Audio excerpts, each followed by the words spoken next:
भारत को भारतीयता की मान्यता के आधार पर फिर से खड़ा करना चाहता हूं, उस काम में लगा हूं। तेल और घी एक ही कैटेगरी मान लें आधुनिक विज्ञान के हिसाब से। वैसे आयुर्वेद के हिसाब से दोनों अलग कैटेगरी हैं, लेकिन एक मिनट के लिए मान लें हम, कितने बार हम घी का उपयोग करते थे घरों में? शीरा बना रहे हैं, हलवा बना रहे हैं, बिना घी के बन नहीं रहा है। दाल में घी खा रहे हैं, रोटियों पे घी खा रहे हैं, सब्जियों में घी खा रहे हैं, और फिर सब्जियां तेल में बना रहे हैं। आप जरा कल्पना तो करिए, कितनी जगह तेल तेल तेल, कितनी जगह घी घी घी। और 40 साल पहले मैंने तो नहीं सुना, पता नहीं आपने सुना, मेरे पिताजी को मैं पूछता हूं कि कितने हार्ट अटैक होते थे, तो मेरे पिताजी कहते अपने परिवार में तो एक भी नहीं हुआ। शायद आप 40 साल पहले के अपने परिवारों को देखें तो आपको भी पता चलेगा किसी को नहीं हुआ। तो जब उतना हम तेल और घी उपयोग कर रहे थे अपने दैनिक जीवन में, हमको हार्ट अटैक नहीं हो रहे थे। ये पिछले 10-12 वर्षों में क्या ऐसा हो गया जो इतने हार्ट अटैक हो रहे हैं? परसों किसी ने मुझे कहा कि 17 साल के एक बच्चे ने हार्ट का ऑपरेशन कराया अभी यहां चेन्नई में, अपोलो में या पता नहीं कहां। अब 17 साल की उम्र में आपको बाईपास करवाना पड़े, एंजियोप्लास्टी करानी पड़े, ये तो दुखद स्थिति है। और ये दुखद स्थिति बहुत दिन समझने के बाद पैदा हुई है रिफाइंड तेलों से, डबल रिफाइंड तेलों से।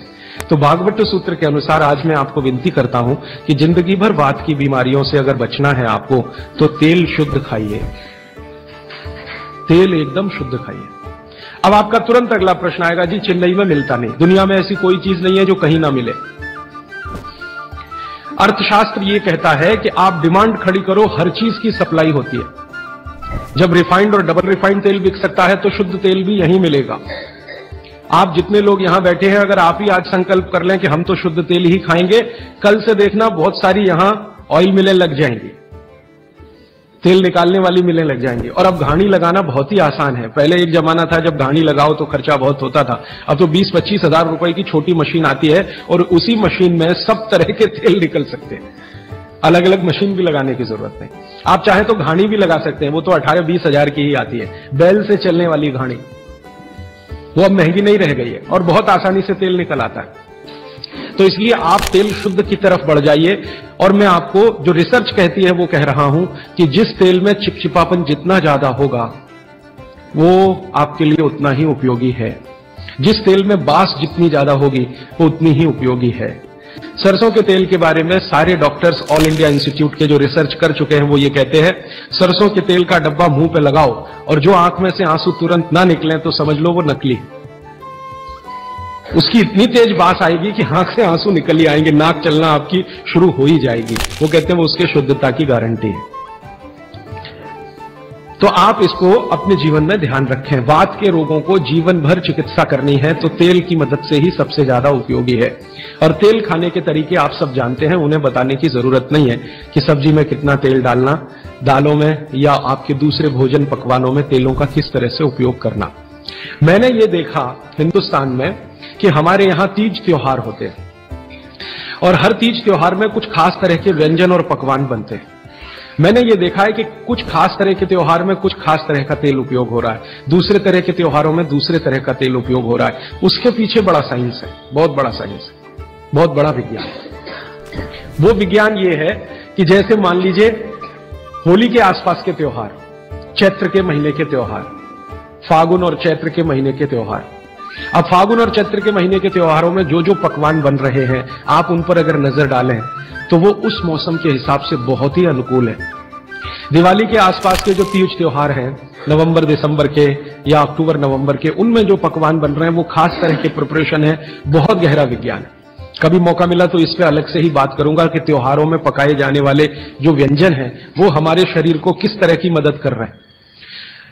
हमारे वैज्ञानिकों ने, माने महर्षियों ने, ये देखा कि जीवन के दिनों में, माने अगर ठंड के दिन है तो शरीर में क्या प्रकोप ज्यादा है, बरसात के दिन है तो शरीर में क्या प्रकोप ज्यादा है, गर्मी के दिन है तो शरीर में कौन सा प्रकोप ज्यादा, प्रकोप माने वात पित्त कफ, ये तीन ही तरह के। तो उनको संयमित रखने के लिए कौन सी चीजें प्रकृति ने दी हैं, तो व्यंजनों में वही चीजें डाली गई हैं। जैसे अब मैं आपको थोड़ा और स्पष्ट करता हूं, ये बात अमूर्त है लेकिन अब थोड़ी मूर्त करता हूं। सर्दी के दिनों में जितने भी त्योहार आप मनाते हैं या जितने भी त्योहारों में आप अपने जीवन को लगाते हैं, ये सब त्योहारों में आप देखो भोजन ज्यादा से ज्यादा आपके हिसाब से गरिष्ठ होता है। प्रिपरेशन कुछ इस तरह के होते हैं, जैसे आप तिल खा रहे हैं, सर्दी के दिनों में भरपूर तिल खाया जाता है और तिल के तरह तरह के व्यंजन बनाए जाते हैं। अगर आप गुजरात में रहते हैं तो अड़दिया खाया जाता है। अड़दिया दुनिया का इससे अच्छा शायद कोई पकवान ना हो। अड़दिया जिसको कहा जाता है, उड़द की दाल का बनता है अड़दिया।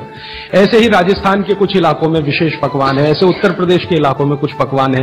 लेकिन अगर महसूस करें तो ये सब भारी हैं, भारी गुरुत्व है इसमें। बागभट्ट जी ने एक शब्द इस्तेमाल किया, गुरुत्व वाले पदार्थ, माने भारी हैं, आसानी से नहीं पचते, धीरे धीरे पचते। अड़दिया तो आसानी से नहीं पचेगा, तिल की चीजें भी आसानी से नहीं पचने वाली हैं।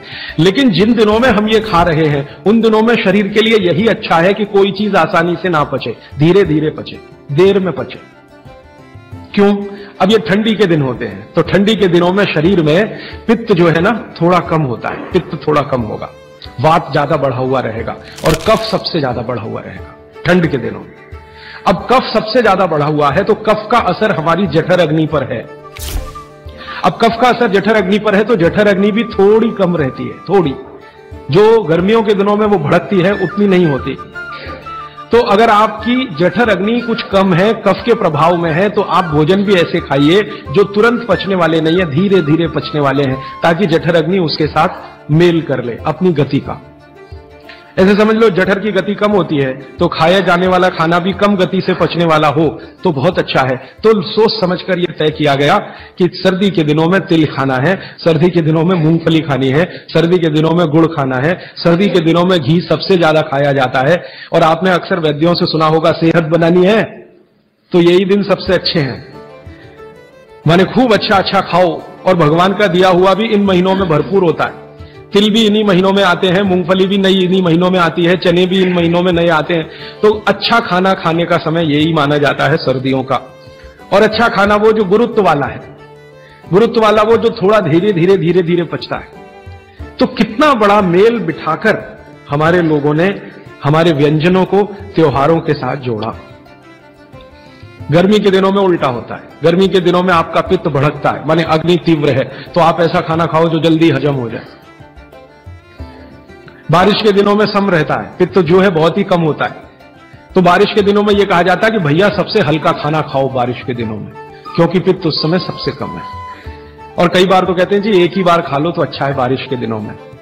और जैन समाज वाले तो जानते हैं कि बारिश के दिनों के खाने में बहुत रिस्ट्रिक्शन है। क्यों जी? ऐसा खाना तो आप खा ही नहीं सकते जिसमें पानी बहुत हो, क्योंकि शरीर में ही पानी बहुत होता है उस समय, प्रकृति के हिसाब से शरीर चलता है। तो बारिश के दिनों में अक्सर आपने सुना है जैन साधु संतों के मुंह से कि हरा पत्ती का सब्जी मत खाओ, हरा सब्जियां मत खाओ, ये वगैरह वगैरह। हरे पत्ती की सभी सब्जियां बहुत पानी भरी भरी, पानी शरीर में ही पहले से ज्यादा है क्योंकि बारिश में नमी ज्यादा है। तो आप ज्यादा पानी के शिकार होंगे।